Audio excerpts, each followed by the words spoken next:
Did God create hell? This article by Lauren McKeithen. Hell isn't a place we like to think of. We would rather spend our spiritual efforts thinking of heaven's glories. However, like it or not, the existence of heaven's counterpart is plainly written in the Bible. Jesus himself spoke about that, specifically in Matthew 5:22. It seems pretty straightforward. Hell is the place you go if you abandon the Lord, but is it that simple? Understanding the biblical principle of hell is complicated by the numerous unbiblical images we typically associate with it.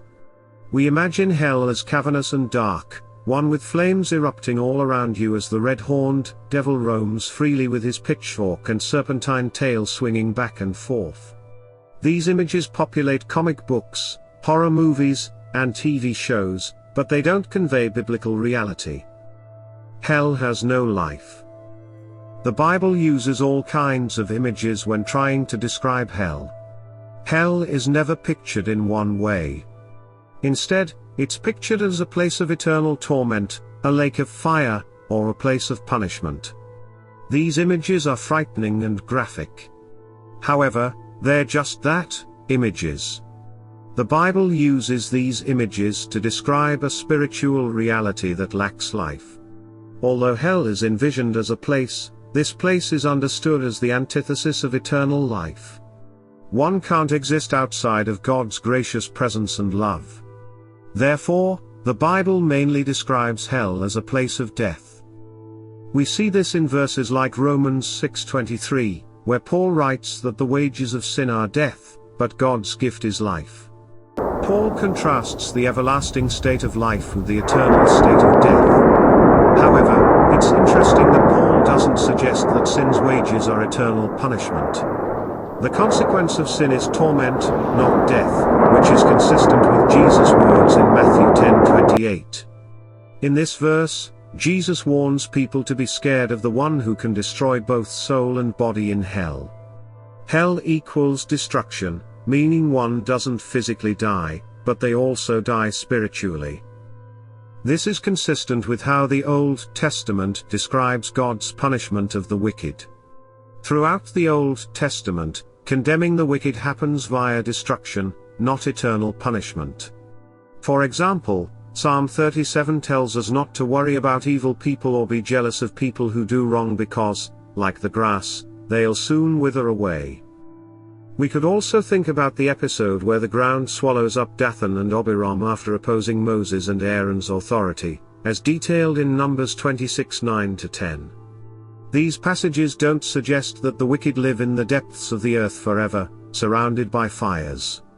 Instead, the truth is that the wicked had been swallowed up by divine judgment. They've ceased to exist. Simply put, one can't be alive in hell because it's a place of death.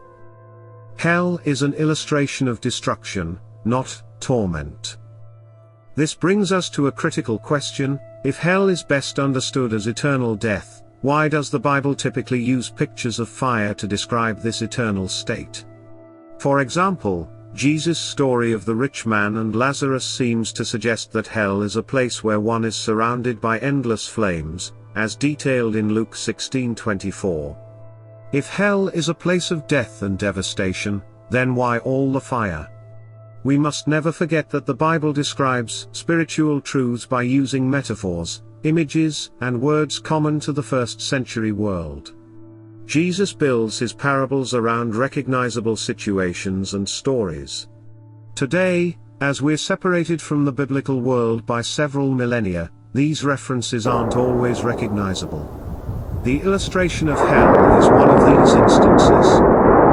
In discussing hell, Jesus typically uses the word Gehenna. Over time, this word came to be linked with misery, torment, and weeping. Therefore, we translate this word as hell. However, in the first-century world, Gehenna referred to a valley on the outskirts of Jerusalem. This valley was used to blaze the bodies of criminals, animals, and other forms of refuse. Notably, Gehenna's fires never went out. The reason this valley was chosen to be a place of burning was because, at one point, The wicked in Jerusalem used this valley to sacrifice children to the god Moloch. Jeremiah refers to these sacrifices in Jeremiah 7:30-31, noting the specific location where this idolatrous practice occurred. The valley of Ben Hinnom, later called Gehenna, came to be understood as a place of evil. Due to this correlation, this valley was useless to Israel, and thus, it became the place to burn all that was tainted. The bodies of the wicked, along with other waste, were thrown into the valley to be consumed by fire. Therefore, going to Gehenna was deemed the final act of judgment on the wicked.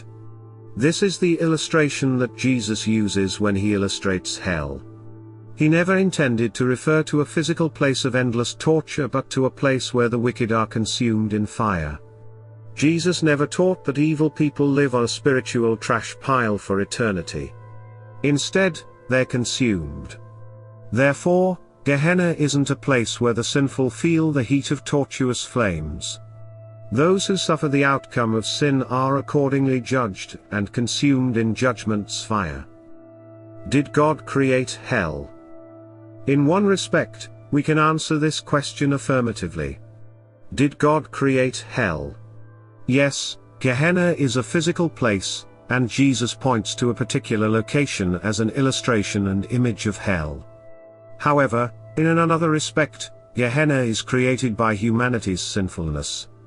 It's humanity's sinful nature that creates and lives out separation from God. In Romans 6:23, Paul's language of death being a wage of sin implies this. A wage is that which is given to someone in response to a work or earning. The proposition is that eternal death happens as a result of our sinful decisions. God created humanity with free will. In his love and mercy, he gives humanity the capacity to reject him. Not only does he give humanity the chance to reject the Lord of life, but he also respects that choice. Like the rich young ruler in Matthew 19:22, Jesus allows us to walk away from him. Jesus makes eternal life an option for all who come to him in faith. However, it's our choice to accept this invite or not. If we decide to reject eternal life, then that which awaits us is the opposite of eternal life, that being death. While this might not mean that we'll feel our skin burning in the eternal fire, this doesn't mean that our eternity will be marked by the absence of God's grace, love, and gift of salvation.